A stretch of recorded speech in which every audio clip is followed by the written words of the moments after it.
Viagem na eletricidade.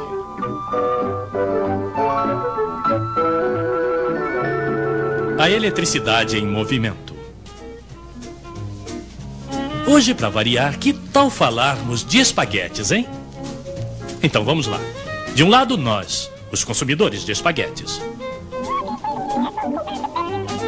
Do outro, em algum lugar bem longe, estão os produtores de espaguetes com máquinas de espaguetes. Mas quando certa noite decidimos comer espaguetes, isto não significa que as máquinas de espaguetes terão que trabalhar nessa hora, não é mesmo? Não, porque entre o produtor e o consumidor existem, como dizemos, os estoques. Mas com a eletricidade não é a mesma coisa. Não podemos colocá-la em reserva nem nas tomadas, nem nos fios, nem nas usinas. Então como fazemos? Suponhamos primeiro que exista uma única usina para alimentar a sua região. Assim, um consumidor vai precisar de uma potência de 3 kW para cozinhar espaguetes, por exemplo. Pois bem, é preciso que a central debite imediatamente na rede 3 kW a mais e não pode deixar para amanhã de manhã. Então o homem da central vai fazer sua turbina aumentar a potência em 3 kW. E reciprocamente, é claro, se em alguma parte alguém desliga uma máquina de 300 kW, uma máquina de espaguetes, por exemplo, na central será preciso reduzir a potência em 300 kW. Sim, o tempo todo, a potência fornecida à rede deve ser exatamente igual à potência total pedida pelos consumidores. Ora, isso pode variar enormemente.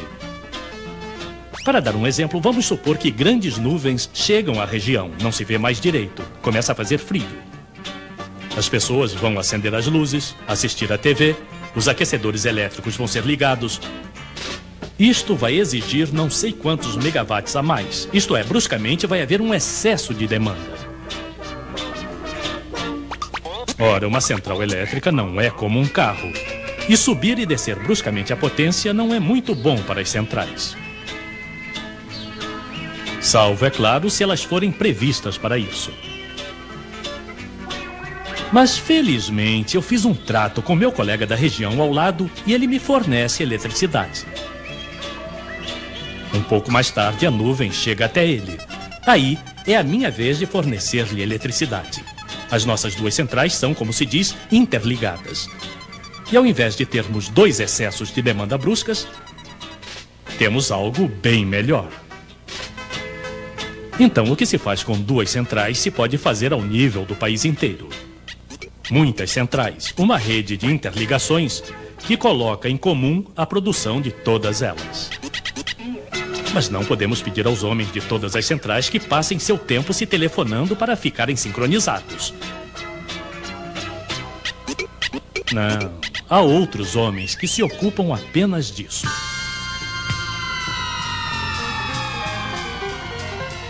Ajustar o tempo todo a potência total de todas as centrais a pedido dos consumidores é a função deles. Eles fizeram previsões e sabem que ao longo do dia vai ser preciso fornecer uma potência mínima de tantos milhões de quilowatts.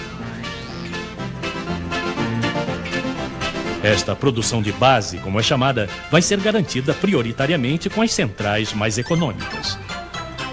As que utilizam as energias que custam mais barato ao país. E essas vão funcionar ao máximo de sua capacidade, sem se ocuparem de excessos de demanda nem de nada. Para as grandes e pequenas demandas, entram em cena centrais especializadas nesse gênero de esporte, as que sobem e descem de potência facilmente. Assim, a interligação é o modo de tirar o melhor partido das reservas energéticas do país. Desse modo, graças à interligação, o país inteiro pode vir em auxílio de uma região que, de repente, tem necessidade de um suplemento de eletricidade.